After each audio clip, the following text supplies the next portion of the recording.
Ladies and gentlemen, big hairy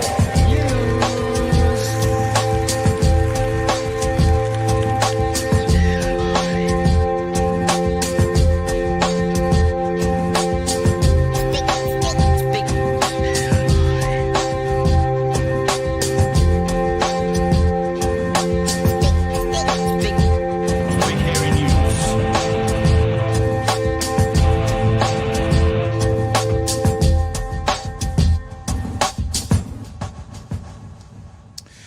Hey, kia ora koutou whānau. Welcome back to another edition of Big Hairy News. Kia ora, Chewy, sir. How are you? Kia ora, Pat. I'm good. I was promised thunder and lightning, and it hasn't happened yet. So I'm very, Na na very na disappointed. na na na na na. Don't you? Isn't it the rules? Don't you have to say that when you say the word thunder?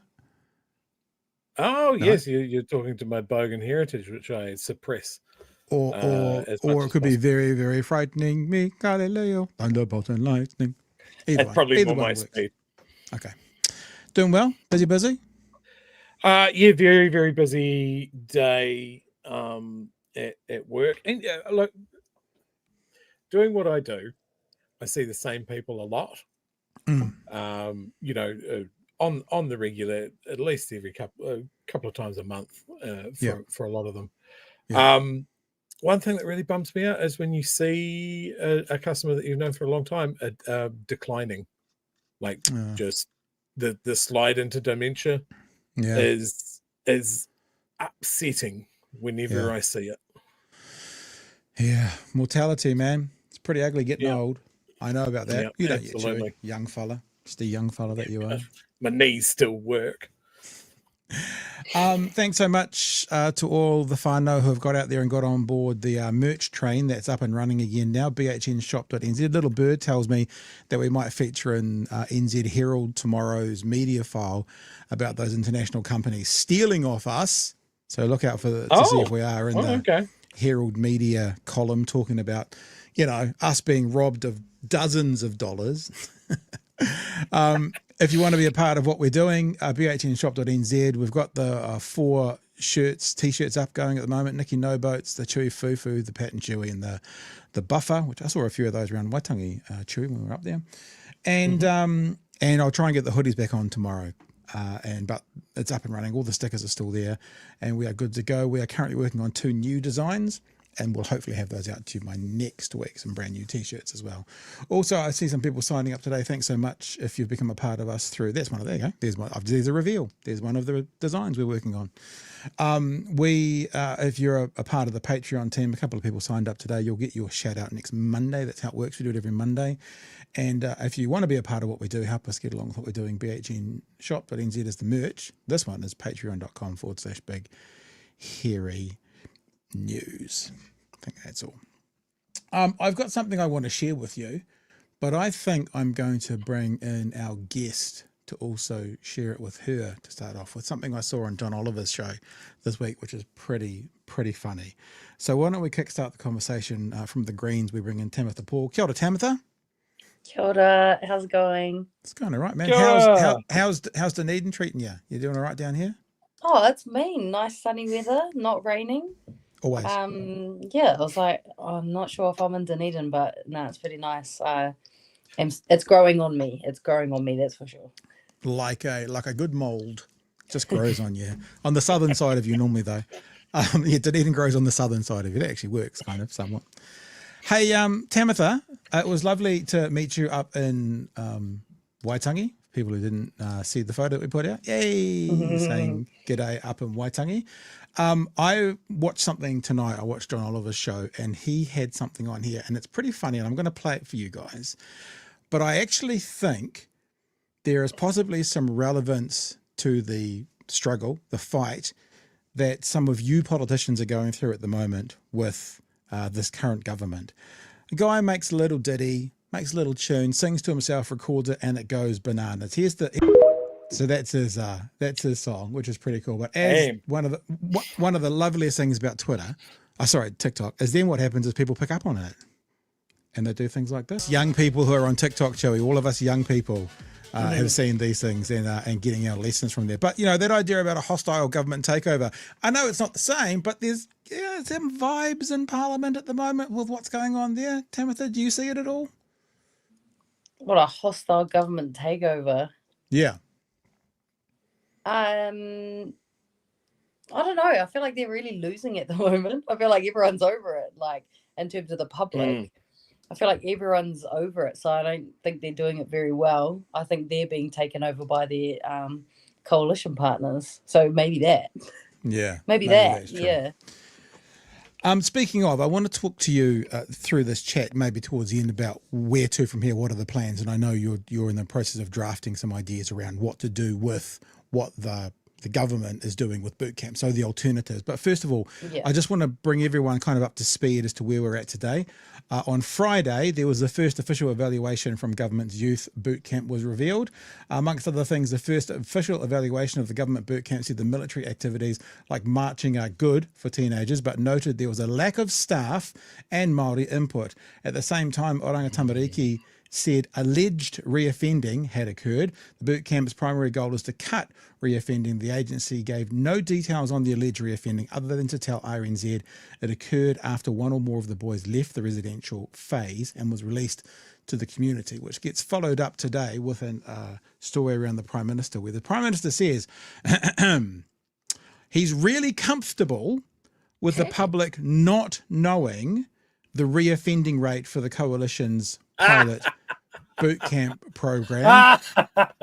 And we go on to find out that it is understood to be 80%, although that number can't be confirmed. Now, I know that this is not just about, is it being successful, not the reoffending, because kind of from the grassroots up, it's a bit of a shitty idea that most people have said isn't going to work. But love to get your thoughts on what we've heard in the last couple of days. And one of the biggest things, I couldn't find it today, but I saw a video with Karen Shaw yesterday saying that she wasn't going to speak to the individual cases of the boys. And then, of course, the news media brought out all those videos from a few months ago where she was speaking about the individual cases of the boys because it was good news. But now privacy can't speak about the individual boys, but good news would, potentially bad news wouldn't. So where are we at with this whole debacle, Tamatha? What's going on with the boot camps in the government? Yeah, so at the moment, the boot camps bill is going through select committee. So we've had hearings about it over the last couple of weeks, which is just continues to unearth lots of new reasons as to why the boot camps are such a bad idea. But it's actually been quite helpful as well, because there's lots of other really bad things in that piece of legislation. So for people that aren't aware, there's this bill called the Responding to Youth Offending Bill that's going through Parliament. And obviously the kind of main thing that's getting all the attention is the boot camps. But there's actually lots of other really awful things in that bill. So there's this new criminal category called the Young Serious Offender label, which is going through. There's this bill provides the police and third-party providers, whoever that is, the power to use force against children.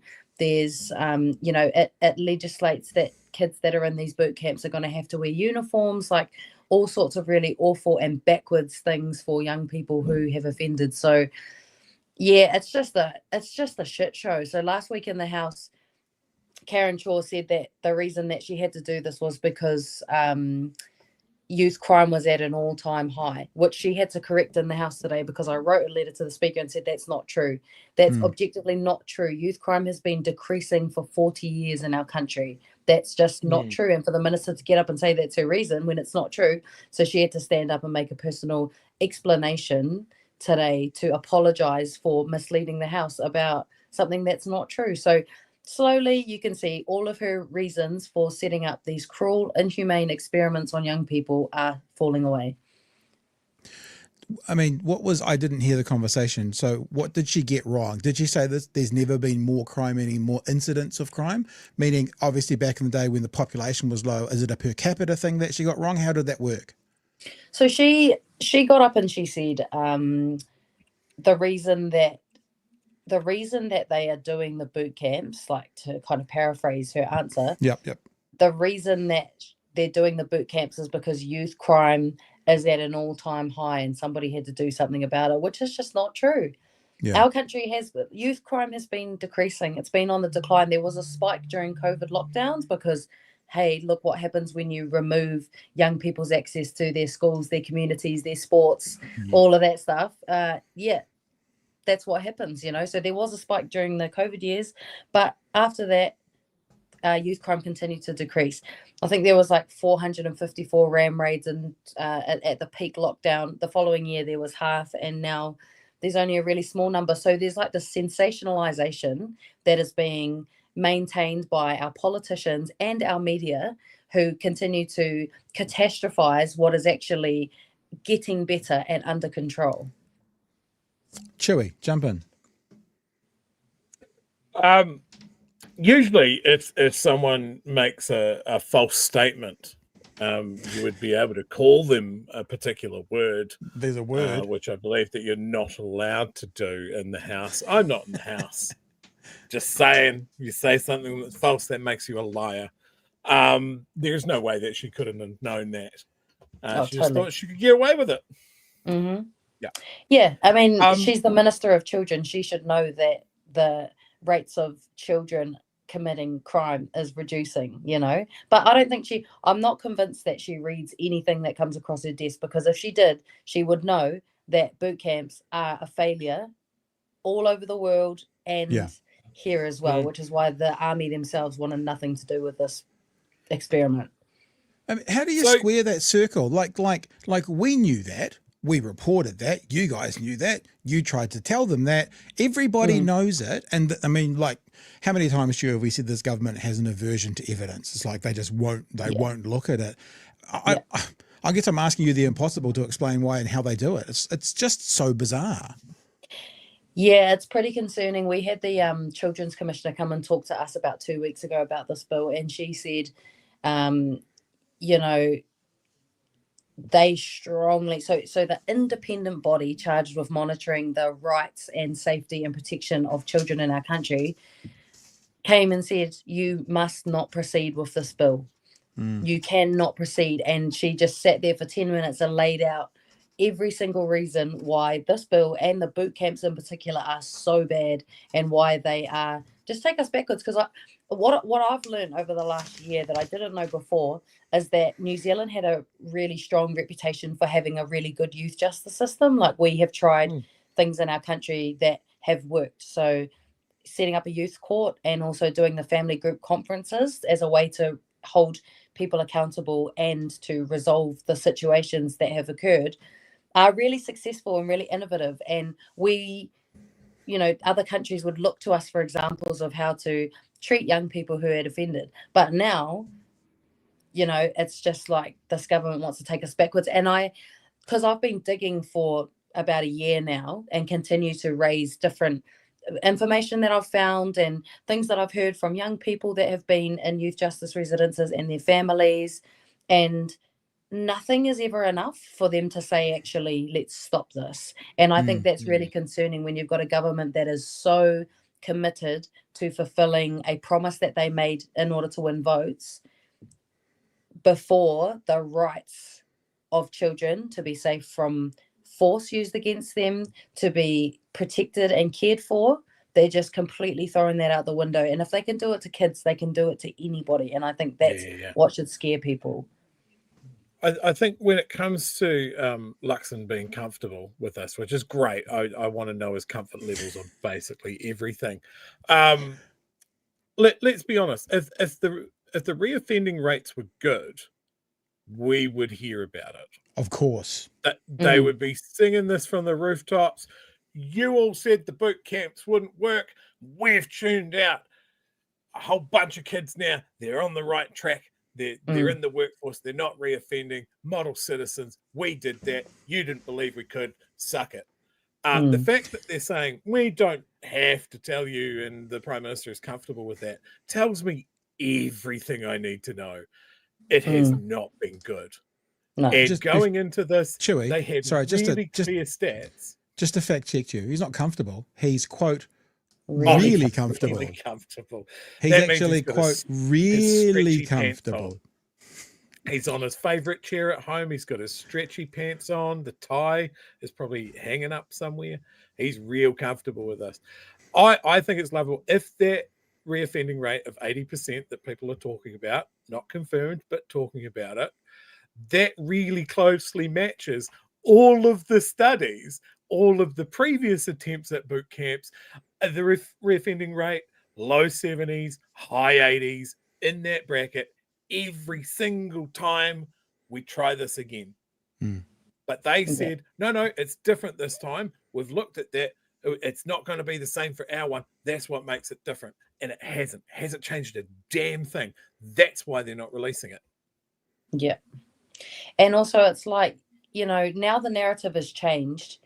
That Luxon's spent like a good couple minutes in his Prime Minister statement at the start of this year talking about youth crime. They want to sensationalize it even further to kind of create some kind of a public mandate for what they're doing, because they know what they're doing is messed up.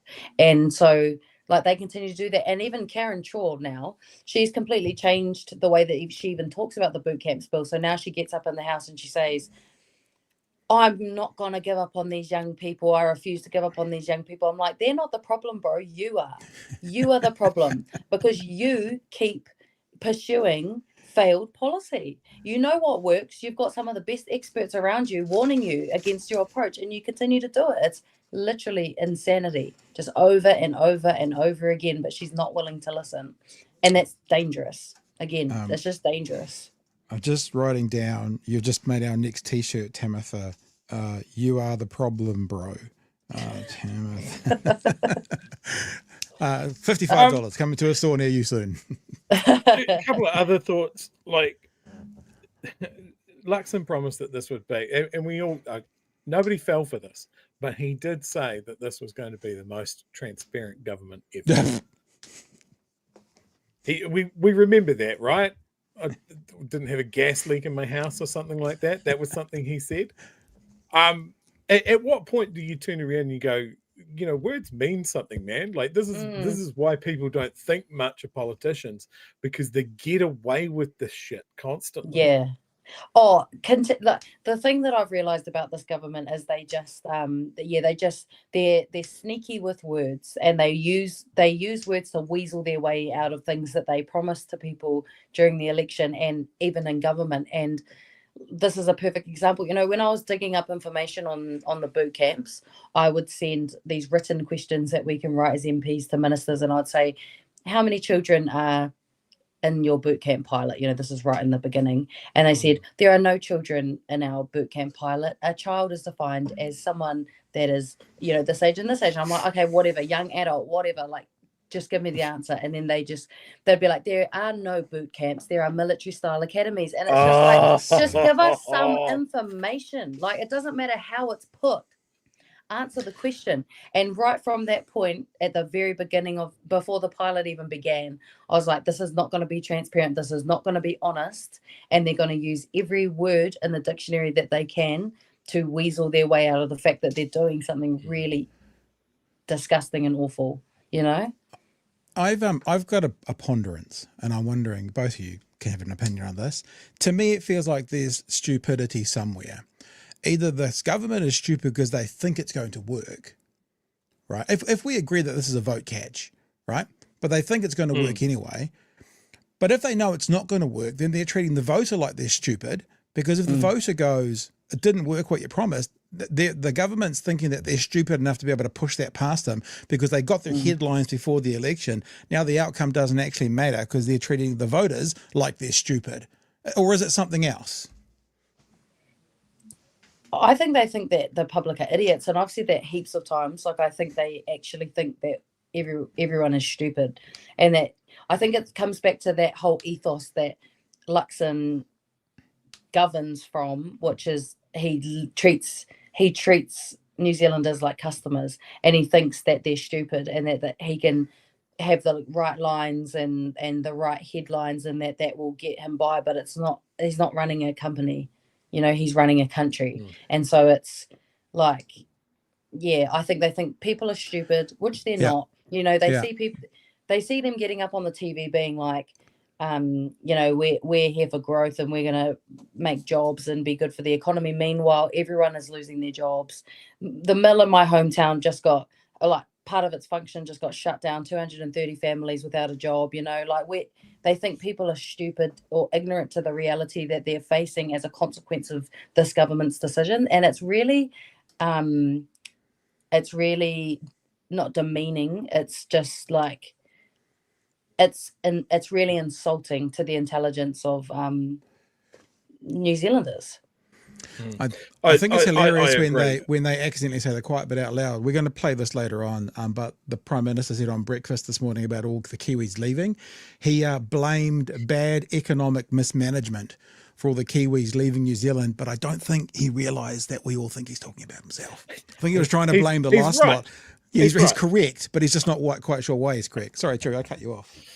I was just going to say, look, I feel it's they're taking the New Zealand public for mugs, and the problem is it quite often works. Yeah, we quite often talk about the various policies that this government have put in, of like, what problem are they trying to solve? Are they trying to solve having young offenders and putting them on the right track, like they say, or are they trying to solve the problem that they weren't in the government?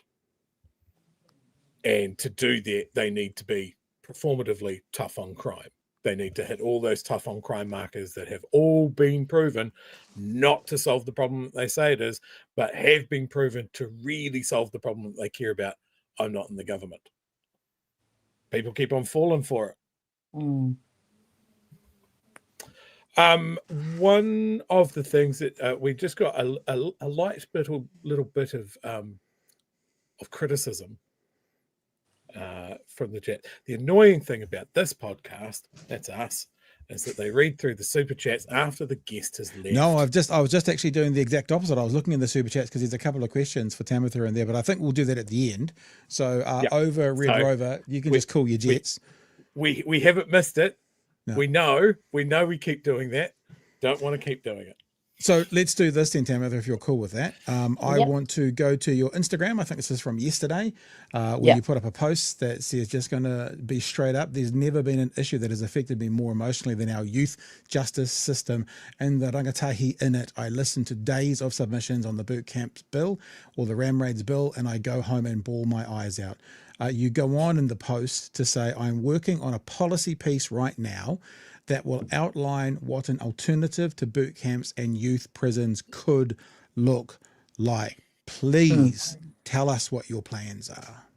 Okay, so I don't want to talk about it too much because my plan is to develop it with rangatahi, especially those who might find themselves in a youth justice residence or come from a community or come from a place where the determinants of whether someone, you know, commits a crime as a young person exists. So just want to kind of preface it with that first. Yep, sure. But the policy piece is basically, if you look at the kind of outcomes of these boot camps, right, they've got some super flimsy outcome where they're like, every young person that does a military style academy will come out with a bank account number and a license and all of these things, which you do not need to spend that much money. You do not need to spend that much money to support a young person to do those things. But anyway, what I want to show is there's this thing that is the quite kind of core focus of my mahi when you look at it collectively, and it's this like state care to prison pipeline that a lot of Māori, but a lot of people that are disabled, people who are poor end up in. And it's like they're born into poverty, they experience family violence or just abject poverty. In that case, they're uplifted from their families. They end up in the state care system. After that state care system, they end up in a youth justice residence. I think the stat is like 70% of young people in the youth justice residences have got had spent time within the state care system. They end up in the youth justice system where their criminality grows because of the environment that they're in. And then that leads to prison, time in and out of prison. And quite often that also leads to people joining gangs, and then it's just that repeated cycle of recidivism, incarceration, and it just goes on and on and on. So if that's the state care to prison pipeline, what does an alternative to that lifespan look like? And so I want to go right from the moment that, you know, the mother knows that she's having a baby, what kind of care and support does she need to make sure that when that baby comes into the world, they have all the support that they need? And then that child as a baby, what kind of supports do they need throughout their life in order to not fall into the system? And it's quite simple things. Like, one example is fetal alcohol spectrum disorder, right? That's not even acknowledged as a disability in this country. So kids who are born with fetal alcohol spectrum disorder, they get no support because it's not seen as a disability, despite the fact it impacts every aspect of their life, the way that they make decisions, the way that they process their emotions, the way that they interact with other people. They get no support for that. And then they go to school where they struggle to learn, they struggle to interact with others sometimes, quite often, and then they end up getting expelled from school, excluded from school, you know, and that's that pathway. And we know that because most people in prison, like 90% of people that are in prison or youth justice residences, have got a disability. So the answer to the alternative to that must be making sure that people who are disabled have got access to getting diagnoses, to good health care that helps them and supports them through their education, through their childhood. And then that is what will prevent crime and, you know, these pathways that young people go down when they have literally no support in their life. So what steps? So there'll be like lots of different little pieces to that policy piece. It will be things like proper diagnoses of disabilities, proper healthcare to support those young people with those disabilities, access to education, making sure that when kids go to school, they're not exempted for playing up because they're disabled, making sure that families have livable incomes and benefits so that they're not having to trade off, you know, uniforms for healthy food. You know, it's like that holistic view of what any child in this country needs to live a decent life, where they don't even they're not even tempted by crime or doing something naughty because they have got all of their basic needs covered. That's the kind of basis of that. It sounds like it's I was going to say cradle to grave, but if you in utero, it's pre-cradle to grave way of looking after the people who need it. That's amazing. And do you have a timeline? Like, you'd like to have this out by, like, the foundation of this? When are you trying to get it done by?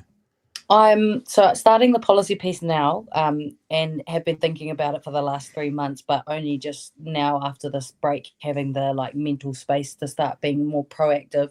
I know that it's going to be hard to get any coverage of anything until after the budget, so hoping to launch around June, but wanting to do something in South Auckland because my late colleague Efessor Collins, he wrote his master's thesis on why young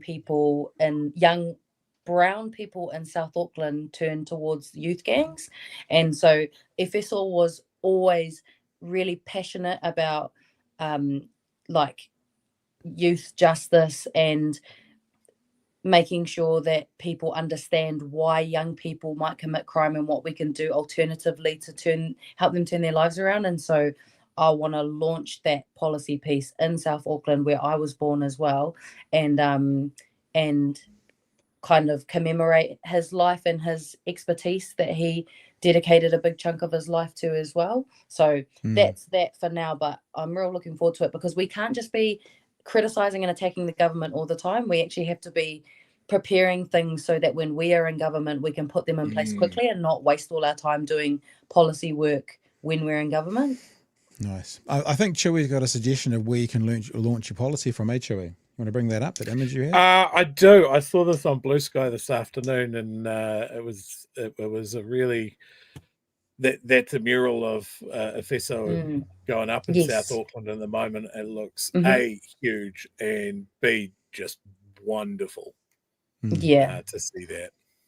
I believe it's being unveiled on this coming Monday, but it is Efessor's 1 year anniversary in a couple days. So yeah, we're all feeling a little bit Yeah. just lots of different ways at the moment about that. It's one of those things. I didn't know Feso very well, but through sort of work and stuff did. And every time I go to my phone or I get a message or something and I see the message that we'd had with him earlier, it's just heartbreaking. It's horrible. Yeah. It's just, and you know, some evil bastards live till they're 104, I creating know. a terrible world, and they hit the good ones too early. Hey, there's a Rupert couple Murdoch's still alive. Why? and Rupert Murdoch's still alive. There's a couple of comments here for you, Tamatha, and you're okay. We'll just give these to you. They're not really questions so much. Spider Hoof just wanted to say, love your mahi. Tamatha, keep it up, superstar. Thanks, Spider Hoof. And we've got these other comments that are more about the thing, which we'll put later on. There was another one here as well from JC and the Pigeon Cats.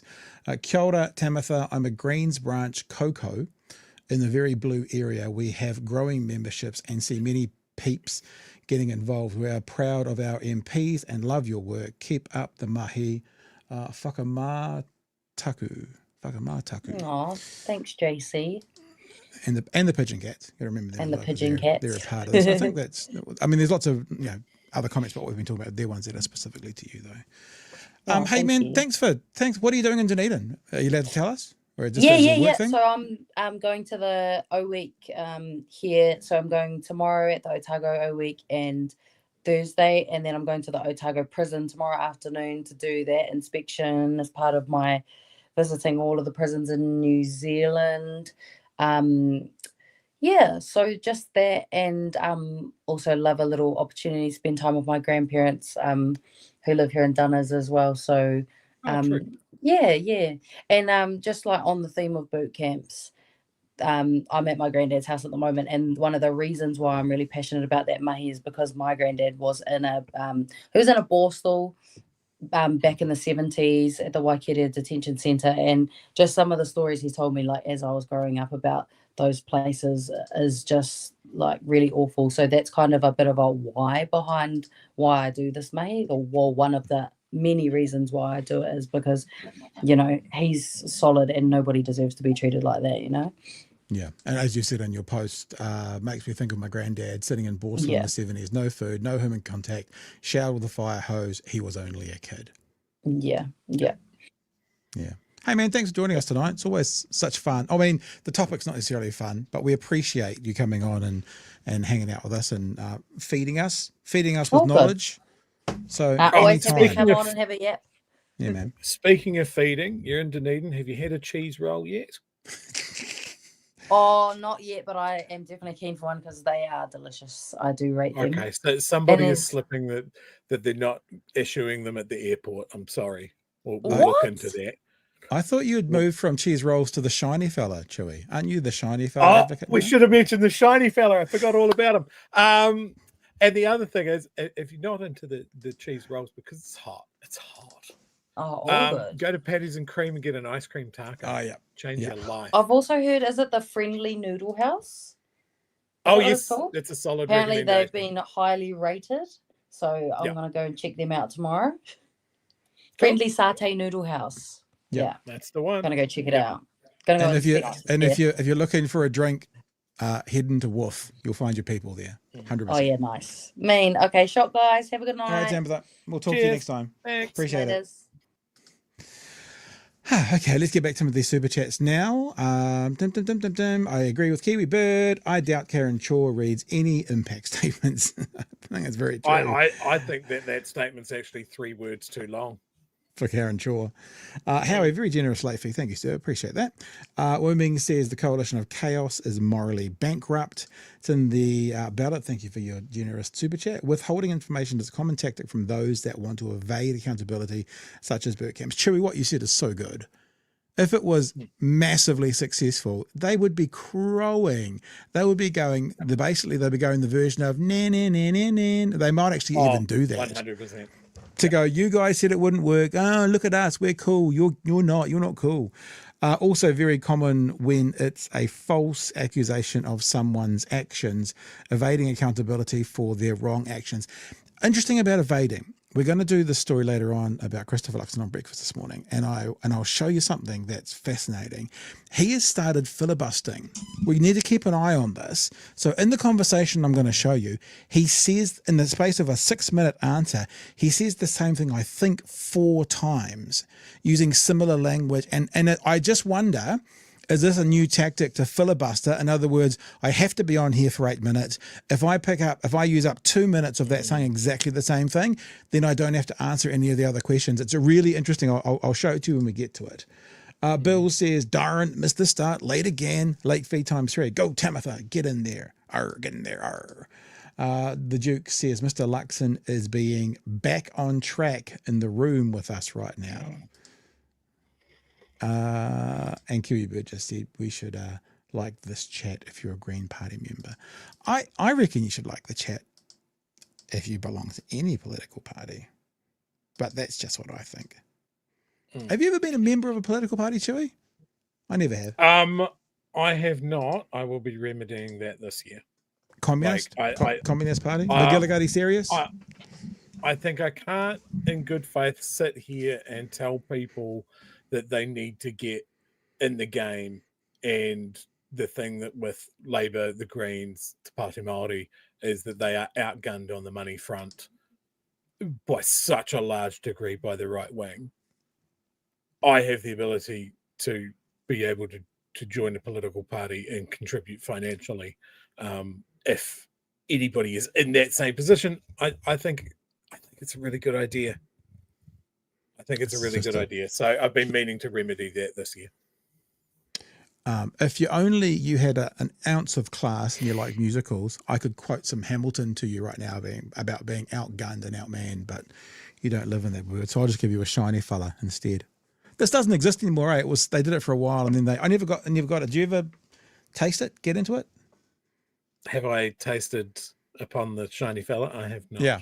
No, neither. It's one of those things that I'm glad that it existed for a brief, glorious moment. But I do not feel the need to have the shiny fella inside me. Oh my God. How much is that going to be clipped? 1,000 I ways. saw that ripple through your microphone and into your headphones. Yikes. And then the full body reaction was well worth it. I tried to get Grant Robertson on tonight, and because of O Week, he is unavailable, which is fine. On the piss.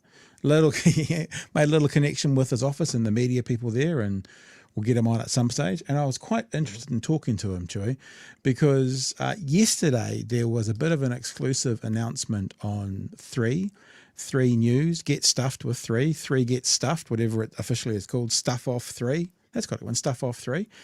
That there's been some leakage from the government about some funding being cut for the universities. Let's have a listen to what they've got to say about it.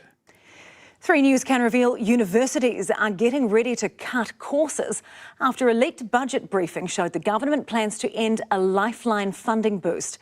The government is yet to confirm its plan, but the sector's gearing up for a fight. Glenn McConnell has the story. Sorry, just before we get into it, I know it's a bit old and tired, but let's just say it. $3 billion to landlords, $14 billion in tax cuts. Philip Morris gets a couple of $100 million worth of credit. You know, people, seat of learning, you know, trying to create an intellectual sort of economy, and stop the brain drain. What do? Well, we potentially stop funding the place where those people go, where the doctors and nurses go to get trained, and we make it harder for them. This is not confirmed. This is a leak. But as Chewy said, if it was completely out of the field like the last lot, you think they'd shut it down pretty damn quickly. I think what you'll find, though, is the government will be saying, we cannot comment. I just think that if it was always going to be a no, then it would be a no. We have no plan. Nikki Noboat says it a lot. There are no plans in this term to do that. That would be the answer. I don't think that's the answer, though. As O Week kicks off, some bad news for students. Courses could be cut and their fees are going up. What I'm saying is if we keep going in this direction where we don't fund universities fully, we're going to have a lot of students that won't be able to come to university. 3 News has been leaked details from budget briefings that reveal the government plans to remove a 4% lifeline funding boost for students. But the government is keeping quiet. We asked the Prime Minister twice if tertiary funding was in line for a cut. Well, look, I'm not going to talk about what's in and out of the budget. Look, again, I'm not going to preempt budget conversation. A worrying sign for universities. A reduction in courses. Just remember, we've already had Nikki No Boats already. Privatisation. She didn't say about privatisation, well, that could be impacted by the budget, so I can't commit to it. She said there are no plans in this term for any kind of privatisation, right? So if it's a no, they'll say a no. Now, if it's a possible yes, like this might be one of the ideas going to budget, it might not end up being a yes, but if it's a no, they would say we have no plans to do that, like they do about all the other stuff that they claim to not be planning. So non-committal is at least means it's on the table. At the very least, it's on the table, if not already a yes. A worrying sign for universities. A reduction in courses, less for students to choose from, and of course, staff going. There is no other way that they can actually make savings of 4%. They've been cut to the bone. This 4% funding boost came in 2023 when Labor was under pressure about courses being cut. They announced a 2-year funding review and these 2 years of extra funding. But that review isn't yet complete, even though the funding is set to end. If a university is getting smaller, then fewer courses, obviously fewer interests. The Prime Minister's advice for cash-strapped unis: find new ways to make money. The opportunity in universities is also to make sure... Because, universities are a business. So you should just get in a new line of product, a new SKU. Universities, just get a new SKU and make yourself some more money. Like, because a university should be profit-driven, not student-driven or learning-driven, Chewy. Yeah. So he's talking about overseas students, essentially. Yeah. They pay full fees. That's how the universities have traditionally had to meet funding gaps, is by going overseas and saying what a great place to study Otago is, Victoria is, all of those things. I think when it comes to cuts, though, maybe like if they are going to make cuts, what do we reckon? It's going to be arts and humanities again, right? Because that's not worth it. You can't make any money out of arts and humanities. My counter argument here is maybe the cuts should come from medicine, because we haven't got anywhere for nurses and doctors to go, so we don't need them. So let's cut medical, and also engineers are leaving this country at an unheard of rate. So we can probably cut engineering as well. Don't need it. It's in a downward spiral. So we cut those, and maybe we just expand arts and humanities, because Lord of the Rings happened here. So funny. It's so funny. I was gonna say, I give you Lord of the Rings. I give you Flight of the Conchords. I give you Lord. I give you these things within arts and humanities that have earned this place an absolute ton of money. If our number one earner is tourism, which is location, what goes hand in hand with tourism is arts and humanities. We were just in Rotorua for our honeymoon. Everywhere we went, performances, people performing, singing, dancing. It's just arts and humanities are all over that. So yeah. But I agree with you. That'll be the area, because that was the last one that was cut. Yeah, it's all about servicing tourism. That seems to be part of the big growth economy. Is the tourism. So we can have a master's in hotel housekeeping, I guess. Really get those hospital corners on the beds nice and tight. That could include jet boat ride. Who knows? Got to find new courses, new degrees. All right. Engineering and doctors not cutting it anymore. Let's see if the universities have any plans that they can shell out quickly for Mr. Luxon's idea to just find new revenue streams. Find new ways to make money. The opportunity in universities is also to make sure, as you've seen with the changes I've made around the science sector and putting universities with the science sector under the leadership of Shane Reti, is to make sure... Because his track record in policy over government departments is just stellar. That do no harm doctor that cancelled Smoke Free 2025.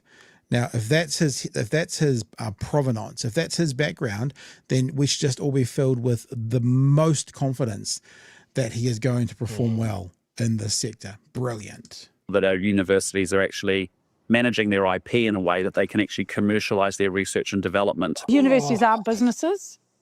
Research and knowledge development training is not a business. The sources we spoke to clearly wanted to get this out ahead of the government's budget to drive pressure on ministers to increase and not cut education funding.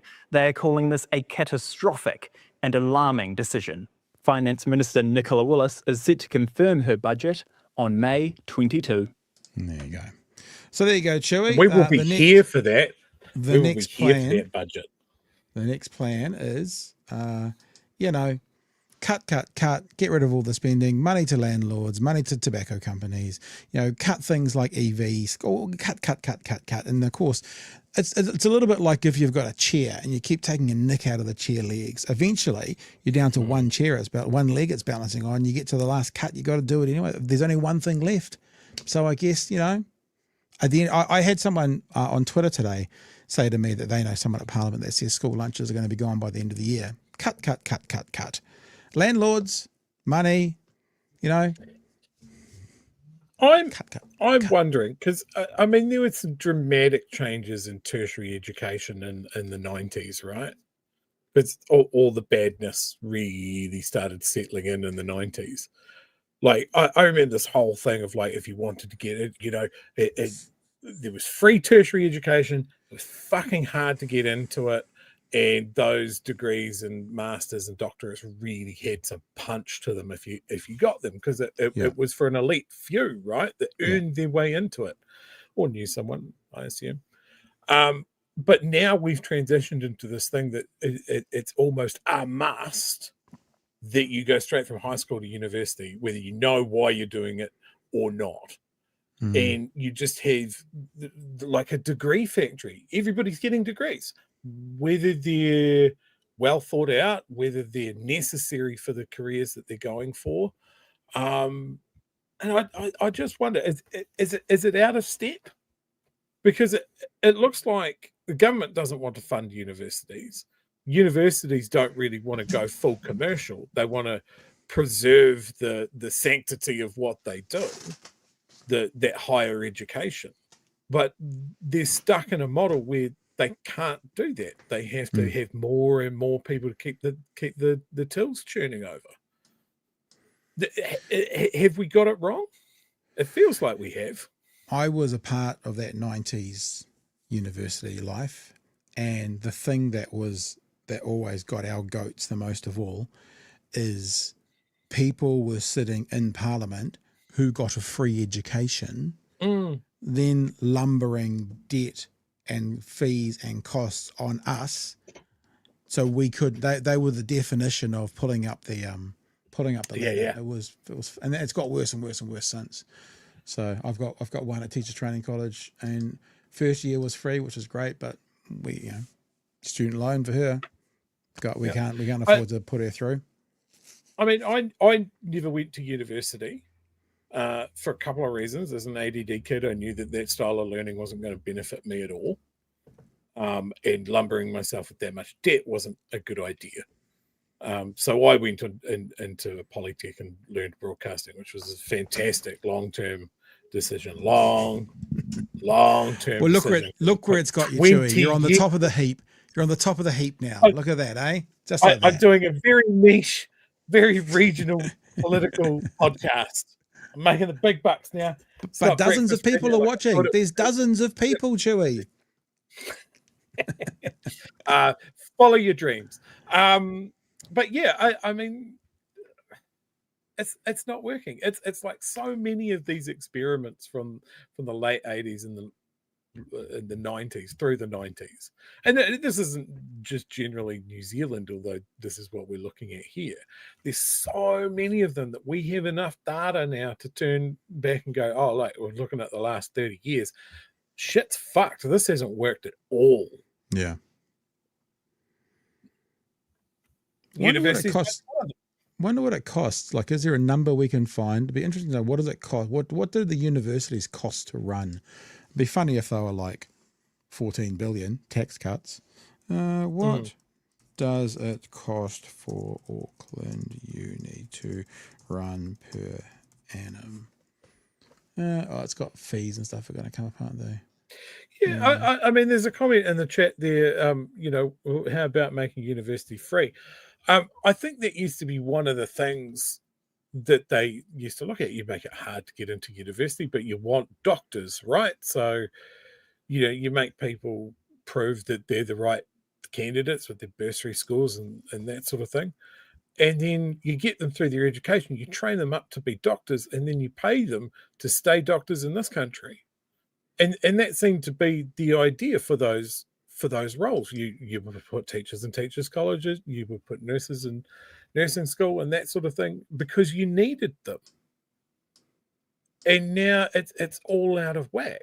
Like their intake of nurses that they gave job offers and then rescinded. Like, is there no long-term thinking about let's make sure we're training enough nurses for our projected needs? Because again, it seems like this government has thrown that out into the street and just go, nah, we can't afford it, and not look at any of the long-term fallouts for that. The fact that we have a GP crisis now as well. There was a story, I believe it was in the Christchurch Press maybe, about a GP who has worked out that for the last 8 years he's been paying himself under minimum wage. Right. A fucking doctor. Like, it's out of whack. So I have some answers for you. Just remember 14 billion in tax cuts, yeah? Remember that. This will shock you. University of Otago costs $870 million to run per year.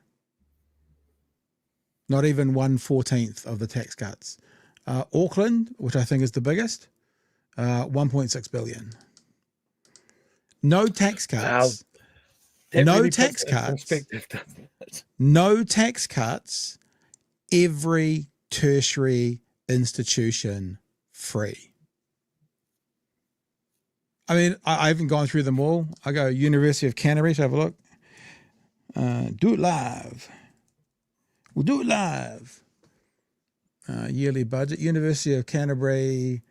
20 million. University's income exceeded 500 million. $500 million. So far, Canterbury, Otago, Auckland, you get to about 3 billion. 14 billion in tax cuts. But higher education's woke. Like sushi. Yeah. Can't have sushi, can't have doctors and nurses, can't have engineers. Don't need them. We'll just bring them in. We'll just bring them in from the Philippines and India. And we'll just get them from overseas, and we'll just create this really weird exchange program of like, yes, we grew you here, and now you bugger off somewhere else because we don't see value in what you do. We don't want to pay you. Oh shit, we do need someone. Short-term solutions then. It's fucked. It's unreal. Fucked. Some super chats that have come in. People want to know the Kiwi party. When's it going to start? Never let your enemies know your plans. And can you do something about Nikki no education? Is it possible for a new arts party? and humanities degree? She has arts and humanities. Wooming says Luxon equals no critical thinking, just make more money. Peter Symes says cutting humanities because this government is history. Okay, good. Mr. Arvids again says, everyone must go. Now it's education must go. Yeah, I saw someone today about the everyone must go thing, wondering again, was that what the people were saying to the government or what the government was saying to Australians? I mean, does he not have, do they not have someone, just as far as that slogan goes, do they not run it past anyone that's even slightly a little bit hostile? Like just red hat the whole thing. I don't really care. I don't really care too much about everyone's going to do, like every political party is going to do a slogan and it'll be a bit stupid. So I'm not going to focus too much on was that good or bad. I mean, to be honest, we want to draw more tourists over here, but whatever. It's not my biggest concern that they got a slogan wrong. Citizen Gold says cutting humanities because this government has none. Right. No, I'm not going to tangent because you're ready for another one. Go. Well, I think we're going Hit to us do with this another one one, Daddy Pat. with Christopher. That was a strange words that you just referred to me. This is the news story from last night. We're not going to play the news story, but I just think it's got some good numbers at the start of it. So we'll just play Golden Fox's introduction here to see what we're talking about. And just remember, in 2008, a fresh-faced John Key stood in the Cake Tin, the Wellington Stadium, and I've looked for this. I can't find this advert anywhere, but I've looked for it. And he looked around and he says, "This many people are leaving New Zealand every single year." Those were the days. Those were the days. Tens of thousands of Kiwis packed their bags and jetted off to live overseas in 2024. According to the latest Stats NZ figures, there was a provisional net migration loss of just over 47,000. So John Key was like, this many people are leaving. Now it's that many people are the difference between coming and going. So it's even that much huger. New Zealand citizens last year, the most in a calendar year, and almost 4,000 more than 2023. It was driven by 72,000 migrant departures, more than offsetting the near 25,000 migrant arrivals. And based on the latest estimates, most crossed the ditch, moving to Australia.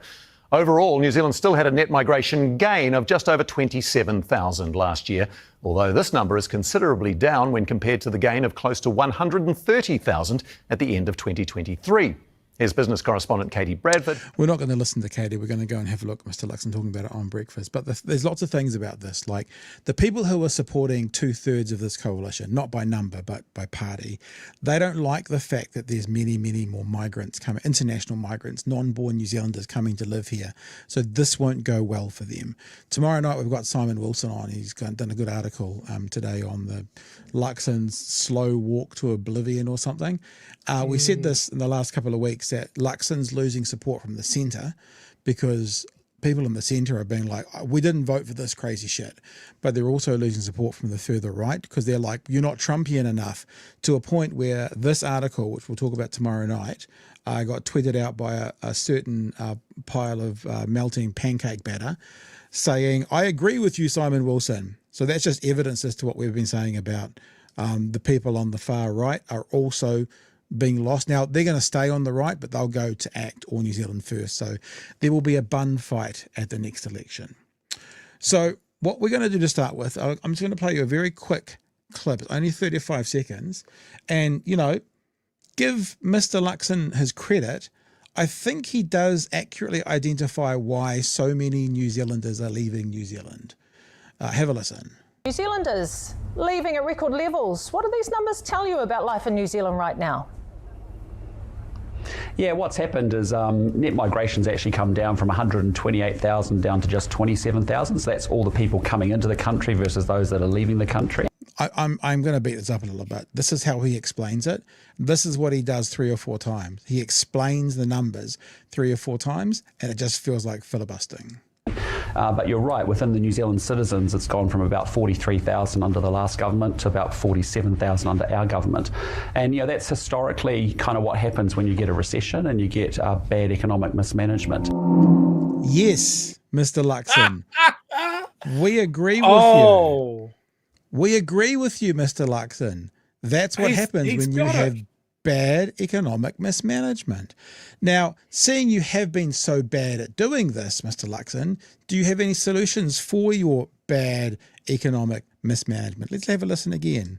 3,000 under the last government to about 47,000 under our government. And, you know, that's historically kind of what happens when you get a recession and you get bad economic mismanagement. Yeah. So at least he's being honest. He's talking about their bad economic mismanagement, and he is giving the reasons as to why people are leaving. It's thanks to National's bad economic mismanagement. So, you know, Chewy, maybe we give credit when credit is due. At least he's now finally being honest about things. Anyway. They've always been very good at identifying problems. Yeah. They nail it. They recognize them, they can identify them, and then they go all wibbly wobbly on what to do about them or who caused them.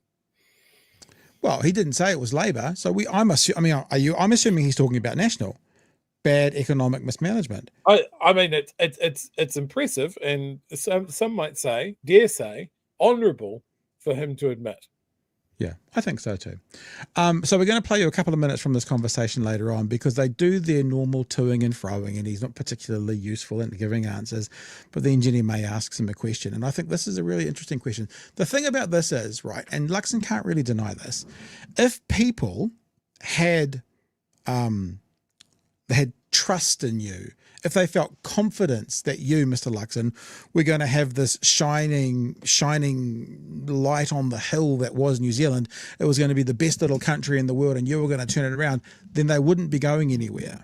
So what Jenny May is about to ask, which is the perfectly good question, is in 6 months, how is this country going to be any better to stop this flood of New Zealanders going off to Australia?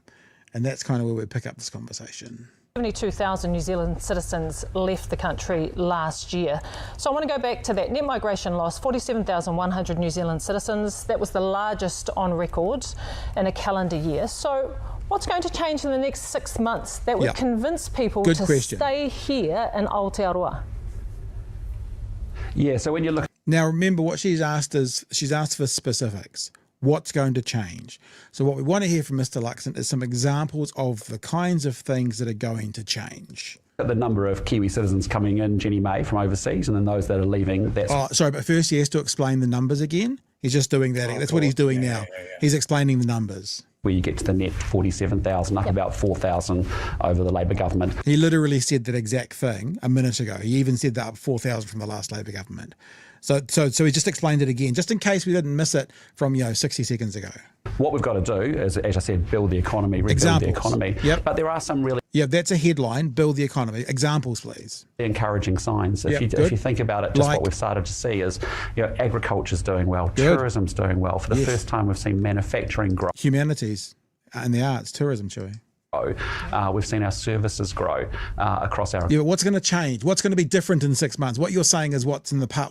What's going to be new to keep people here? Economy, which is all good. Now, that's all good signs because it means that there's more money coming into the system, more money being spent in our economy, which actually powers up jobs and puts money into people's pockets. Oh, really? Powers up jobs? Is that CEO speak sneaking in? Powers up jobs. So good at this. Powers up jobs. So good at it.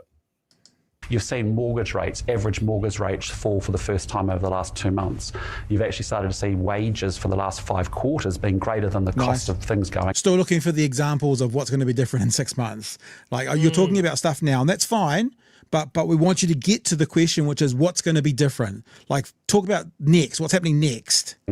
Wages have been going up faster than inflation. So that's a good thing. That means net people actually have more money in their back pocket. But it is still tough. There is a real challenge around the cost of living. And that's why we've got to grow the economy so we can deal with the cost of living. Did I miss the answer, Chewy?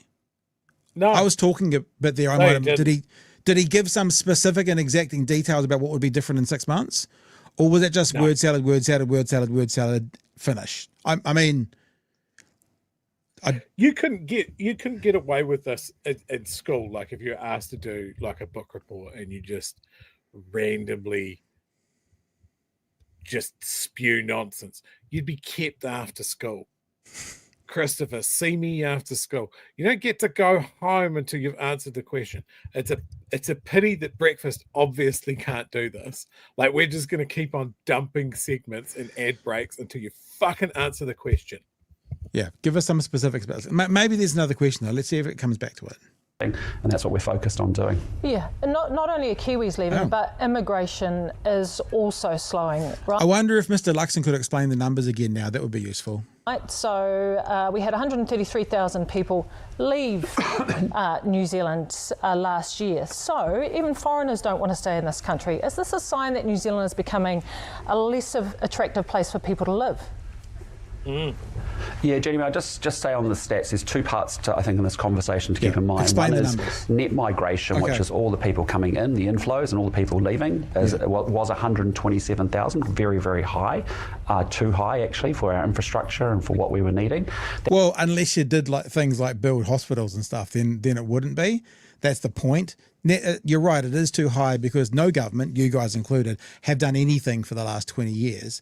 If you had stayed on top of it and not done all these tax breaks and not had all the councils not raise rates, then we probably would have the infrastructure for it, but we don't. And that needs to be laid at the feet of all the politicians, all the political parties and all the councils. Come back just to 27,000 what's called net migration. Then you're right, within the New Zealand citizens, the net number of citizens coming into the country, going out to the country is at 47,000. I just want to say thanks to Christopher Luxon for explaining the numbers for at least a third time. Up about 4,000 over the previous year. 4,000 so again. that's the... Like he literally said 4,000 again, that he said 60 seconds ago and then 60 seconds before that. Reality of it. We still need to make sure that we have good an ability to attract capital, great talent, great people that can come to New Zealand to do the jobs that we need to, that can add to New Zealand, that want to live here, that want to make a contribution. And I just say, I'm constantly inspired by our New Zealanders. I mean, they leave their countries, they leave their language, their family, their culture behind. They come to New Zealand and man, they work hard. They take one job, two jobs, three. He's talking about refugees and he's saying they take one job, two jobs, three jobs. And he's saying that like it's a good thing. We played Bill Burr last night. They said, how fucking dare any economy have someone have a full-time job and then have to get another job just to pay for their existence?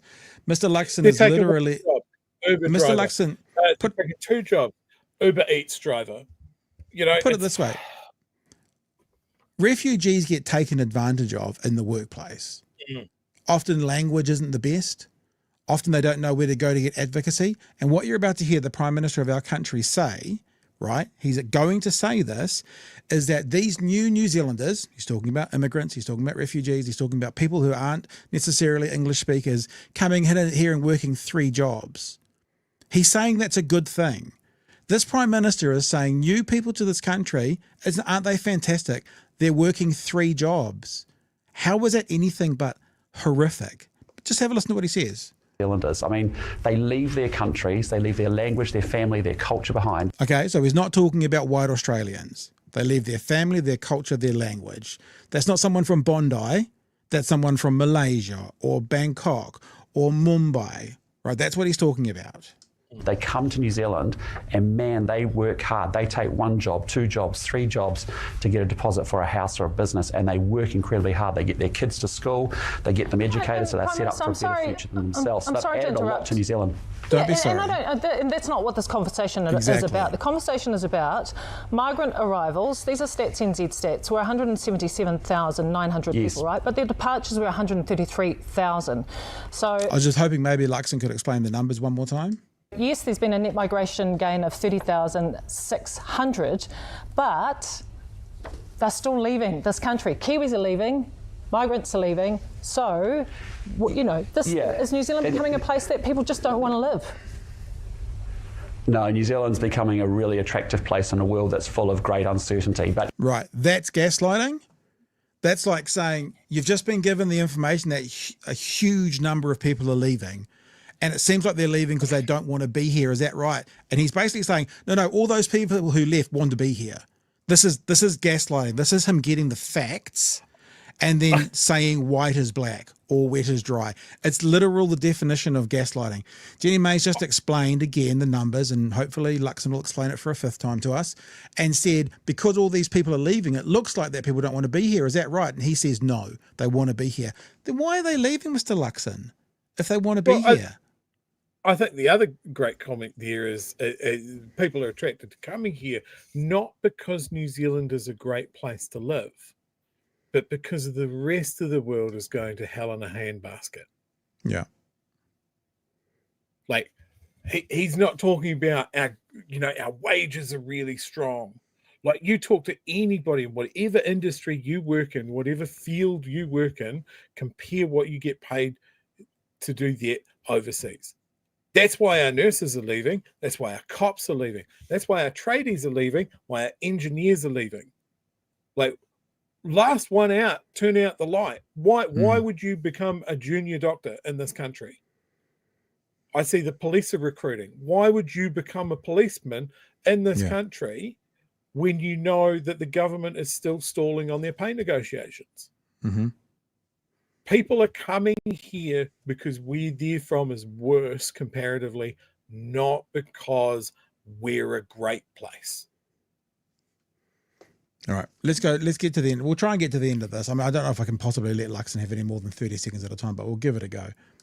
Place that people just don't want to live. Gaslight. No, New Zealand's becoming a really attractive place in a world that's full of great Except for all those people who have left it. Uncertainty, but you just... Who think Australia is more attractive. Always, Jenny May, just in terms of the numbers, you have always have inflows and outflows of people coming and going into any country. What we're doing is making sure that we are a very attractive place. If you've looked at what we've done recently around, say, investor settings, you know. I mean, this is a hard... I've worked in breakfast radio behind the scenes, having to organise interviews. It's kind of hard. They have a really limited time. But the obvious question here for the host is, if it's such an attractive place to be, Mr. Luxon, why are so many people leaving? That's it. And then get the answer, which will be some kind of word salad. Actual people who want to come to New Zealand, invest and partner with a New Zealand company, we've made that much easier than it is in the UK or Australia to where that didn't work in Australia and it was selling retirement, basically. Do something similar. We've got fantastic talent that wants to come to New Zealand, invest in New Zealand, and actually be part of our country, and that's an awesome thing. So, yeah, we've got, but as I said, the work really is that we've got to lay up. Notice the hiccup, you know, when he stumbles, what it means? It means he's lying. Something's about to come out that's bullshit. The future for our kids and our grandkids, where they actually say, if I work hard, I can get ahead and do well for myself. I can actually walk safely around my business, my community, my home, and know that I'm going to be tough on crime. You know, law and order's under control. I need to know my kids are going to get a good education relative to what they see in Australia or Singapore or Canada or somewhere else in the world. And I need to know that my parents and my... Does that mean they're going to start funding schools here like they do in those countries as well? Paying teachers like they do in those countries as well? Whereas what he's saying we don't make those comparisons, Pat. We don't. We're going to treat our education staffing far worse in those countries, but we're going to expect them to get the same results. I know I've told you the story before, but I remember a radio boss of mine in Tauranga used David Letterman as an example of doing prep. And he was like, you know, you should be prepping like David Letterman. And I just looked at him, and he was my senior. In a polite way, I said, well, when you give me 22 writers like David Letterman's got, then I'll give you the same output that David Letterman does. I think that's fair. And that's what he's saying. We're going to treat our guys far worse in those countries, but we are going to crack down on them. We're going to break their backs to make sure that they produce exactly the same. It doesn't work that way, Mr. Luxon. Are going to get access to timely quality healthcare. So that's the work of the government.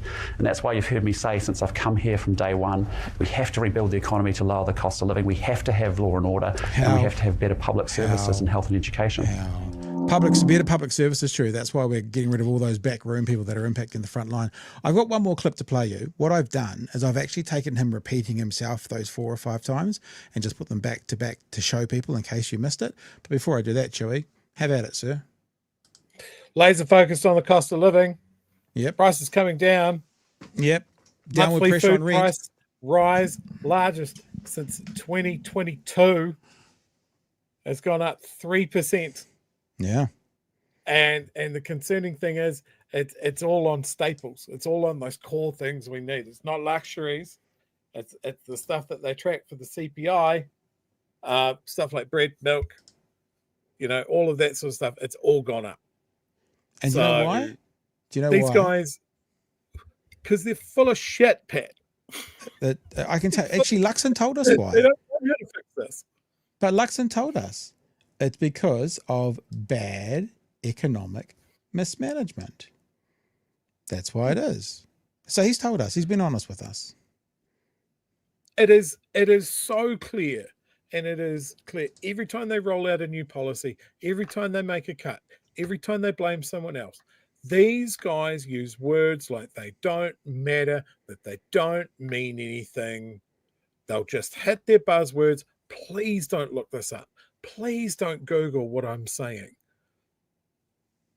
Like, they don't have any chance to do that on breakfast. There's not enough journalists left to check this fire hose of gaslighting that we just saw. Yeah, gaslighting is the right word. Really is. They should hire journalism students and put them in the studios with a laptop, and the moment that they prove that a statement the Prime Minister said was wrong, it's a race. The first person to throw their MacBook at the Prime Minister wins. Like he should be. I better not say that statement because I'll cop a laptop to the face. Why aren't we doing that? Why aren't we bringing that energy into the press room? Jack Tame, you can use that idea. And if you'd like I won't to make a big deal out of it. Throw a laptop at the Prime Minister, what you could do is you could visit bhnshop.nz and get some stickers. First person to hit the Prime Minister with a BHN branded laptop wins a free beanie. Do you like that one there? I got that from Waitangi. That's Greenpeace. Stop Luxon's War on Nature. And look at that one. You know that one. Your missus might have done that. Did she do that one? That's my face. No, the one above it, top right. That's from the bowling green. It is from the bowling club. No, I don't think Claire did that. Sorry, I'm a capitalist, I guess. Listen, I want to show you this as well. You were so excited about that. I think you missed my legally binding statement there. First person to hit the Prime Minister with a No. Not because I disagree with you, because we don't have beanies. So I can't do that. Sorry. No. I'm more forcing the issue that winter is coming and we need to do beanies. Winter is coming. Okay, I want to play you this. You've just seen all of this, but I just want to emphasize, sometimes when you hear things and you go, okay, this is the new narrative from the ninth floor. We'll tell you what it is when we see it. This is in the space of a 6-minute conversation, right? So many things are very similar, including the 4,000 Labour. Have a listen to it. This is 60 seconds out of 6 minutes where he says the same thing over and over and over again. Yeah, what's happened is net migration's actually come down from 128,000 down to just 27,000. So that's all the people coming into the country versus those that are leaving the country.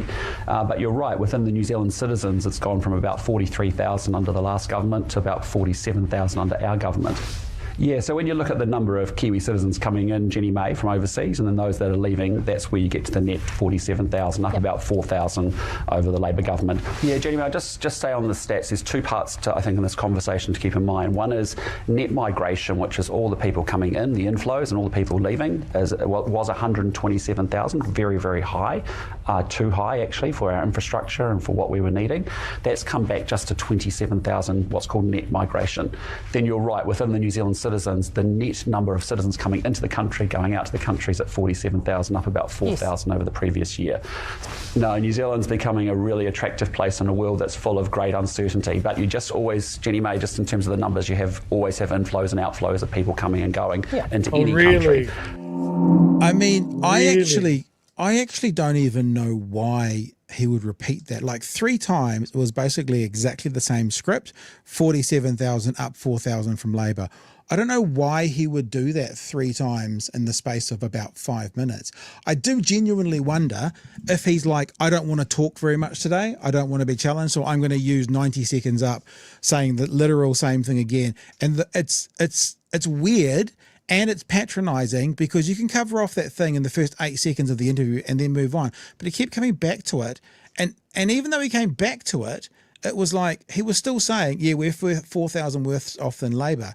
But I'm really confused as to whose idea that was. It's not a coincidence. Someone's decided that and why. It's very bizarre. Yeah. No, it's baffling. I hate hearing him use these tactics that have obviously been workshopped, and they put them out there and they're like, look, just do this again and again and again and again. Don't let them push you off your path. And I think this is the thing that grates people, like the grates normal people when they see him, but it works for him in some other ways. They know that if this gets clipped down and used in another story, if he keeps on repeating those same talking points, then he will get those talking points in a clip. But when you sit down, you watch the whole thing, you just feel like you're banging your head on a kitchen counter. It's madness. Yeah. It's bizarre. I think you're probably right. I think like at the start of the conversation, they probably went, but see, even that confuses me because he's still saying it's 4,000 more than Labour. So what is he trying to say? It's not that big. It's only 4,000 more. Or what is he, it's like, it's not a blame Labour, but he repeated it 3 times, that number 4,000. And then the last time it was more like just a lesson on what net means. So yeah, it's bizarre. If Because what I'm saying is I don't disagree with you, but then if he's making sure he repeats the message he wants to go out, why would he want to go out highlighting that that's 4,000 more than under Labor? You know what I mean? Like that's not a good result for them. It's just I have no idea. Have no idea whatsoever. It's strange, and I think it's just very clear that they don't know what they're doing. Yeah. All right. Hey, lovely show tonight. I think there's some super chats and stuff in there. You also want to do a submissions highlight. We'll do that now if you want to bring that up. And I'll just say from Study Boy NZ, when comparing the tax cuts with the cuts from education, can't they think long term? I guess the evidence that there's no long term thinking is in the policies they pass. Wooming. Sorry, I'm sure what the numbers are. Please repeat. Circuitous Luxon. Oh, I'm sorry. I'm sure what the numbers are. Okay, so I get it. Mr. Luxon, please repeat them in a circle format. Yeah, it was weird, eh? Everything must go 70% off. Briscoe's mega sale, says Nikki, no growth. Arvid says core stables are now nice to haves. Yep. Another study boy. Thank you for your super chats. Around 15 years ago, my fees and study time were paid to get my diploma in ECE teachers, after which I would be bounded for 3 years. Yeah, they've done that. They didn't do that when I was going through TCOL, but they certainly did it with their generation before me as well. Oh, my camera's turned off. It's a good idea for doctors and nurses and teachers, etc. Yep. And one more here. I lack a laptop. Can I throw an adult toy instead? Oh, an adult. Oh, do we need to do a BHN adult toy? Yes. Now, I mean, I don't know what kind it would be. That sounds like maybe more your department than mine, too. I'm just saying, maybe it's not fair what I just did. I'm not entirely sure, but yeah. Okay. BHN adult toy. Peaches and cream, if you're listening, call us. And when you go into that, the ice cream parlor in Dunedin you mentioned, what's it called? Patties and cream. Yeah. Don't get it mixed up with peaches and cream, because they are a completely different cream in both of those places. Just be aware. That's all I'm saying. Chewy. Well, okay, so I've got a couple of quick stories to wrap up the evening. Obviously, David Seymour's pet project, the treaty submission bill, very, very important for ACT. Everybody in ACT is a firm believer in how important this piece of legislation is. Well, their whole term is based around it, basically. Their whole 3-year term is based around that. They all voted for it. It doesn't matter how much division and anger it brings up in the community. It's that worthwhile that they need to pursue it. They didn't turn up today. They didn't turn up to hear people's submissions. They had, their words, more important things to do today. Why was that not the lead story on One News tonight? I mean, what it feels like is it feels like we, you set up what do you call it when all your mates turn up to cut your lawns for you? Working bee. They've set up the working bee for their property, then they've gone to the beach while everyone else has to do the fucking work. Like it just, how are they even allowed to just not turn up for their submissions to their bill? For the people in the audio podcast, the ACT Party can't be bothered putting an MP into one of the Justice subcommittees hearing submissions for their own treaties principle bill. Labor Justice spokesperson and friend of the show, Duncan Webb, said. It's bad enough that ACT has put New Zealand through the expense and anguish of this doomed bill, but then to refuse to hear oral submissions is utterly disrespectful, lazy, and it shows that this is all just a stunt by David Seymour. It is outrageous that $6 million of taxpayers' money is being misused to promote ACT Party ideology, while Christopher Luxon stands idly by for ACT Party to refuse to send an MP to hear 30 of the 80 hours of submission just adds insult to injury. Thousands of New Zealanders have spent hours carefully preparing their submissions, and some have been invited to submit directly to the select committee. These submitters deserve to have the ACT Party listen to what they have to say. Yeah. Not important. Fuck you. I don't know why there is not a rule within Parliament that if you don't turn up for your bill, just done. We're finished with that. It's gone. Like, honestly, that's ridiculous. The other thing, since we're talking about submissions and that sort of thing, one of the submission. Oh God, I've lost my page. It's the 304th tab that you've got open. Number 304. No, it's not that high because my computer hasn't crashed yet. The Arms Act reform submissions close 28th of February. So if you haven't had a say there, definitely get in and do so, because there are some potentially quite radical changes, because of course it's been put forward by a firearms lobbyist slash MP. So yeah, we should definitely do something about that. The other thing that was mentioned, and this was in part of it.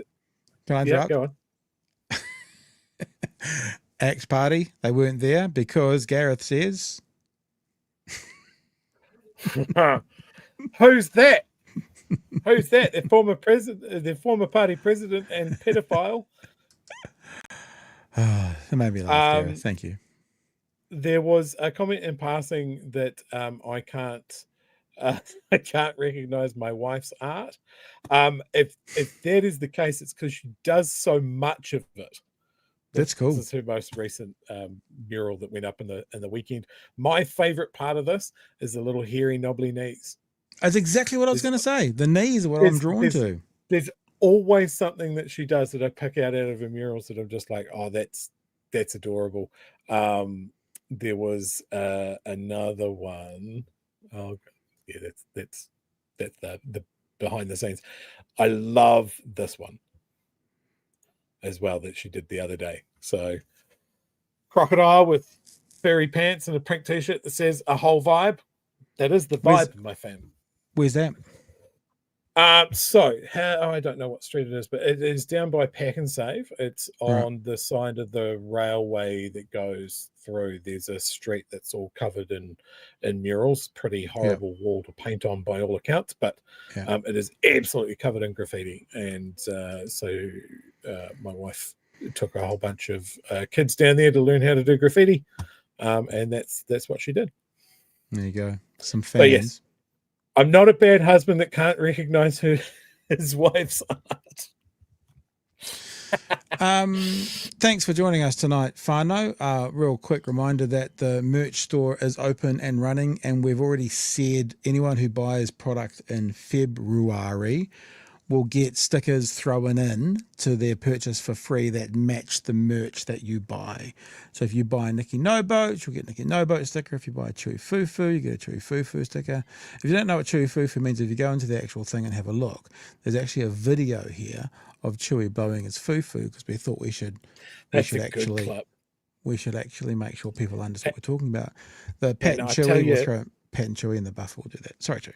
I'll tell you, we will solve the problem that has been plaguing t-shirt manufacturers for decades. We will work out how to print a video on a t-shirt. Oh, I've seen one before where there's a pocket and you put an iPad in behind it, and like it'll have a pocket of like a monster, and you'll slip the iPad in behind it into a pocket, and it'll just be a circle cut where the eye is, and so then the eye looks around and the t-shirt's in front of it. It's pretty cool. It's pretty dope. So there you go. You heard it here first, fam. Everybody that buys a t-shirt gets a free iPad, courtesy of Pat Brittington. Special conditions apply. Those special conditions are you have to send an additional $1,000. That's the special conditions that apply. All right, guys. I think we're done. Anything else for the night, Chewy? I think we're pretty much good, aren't we? No, that's me for the evening as well. I can read my context clues. It's not nice time. Is it not nice time?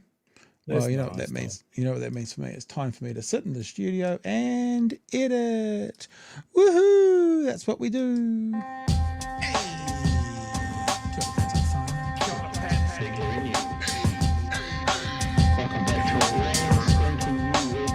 Help us settle a debate, whether it be thoughtful or funny, even if we're all creatures of hate.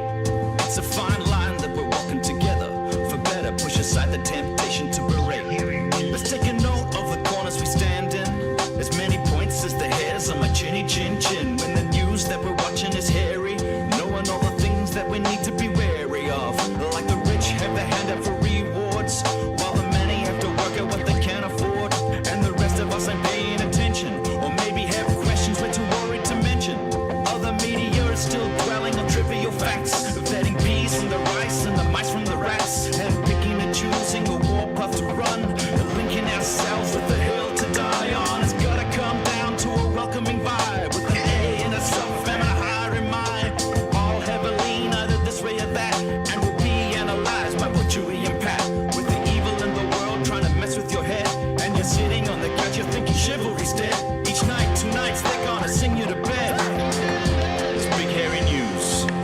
Tomorrow night we will have the man, the myth, the legend, Simon Wilson joining us to have a chat about the article he wrote in the Herald today about Mr. Cluxon wandering off into oblivion. Simon Wilson with us tomorrow night. More stuff as well. That's it from me though, Chewy. And that's it from me. I got nothing left. All right, so we'll just say hooroo to you. Catch you tomorrow night from 9 o'clock for another edition of Big Hearing News. Hooroo. Cheers, fam.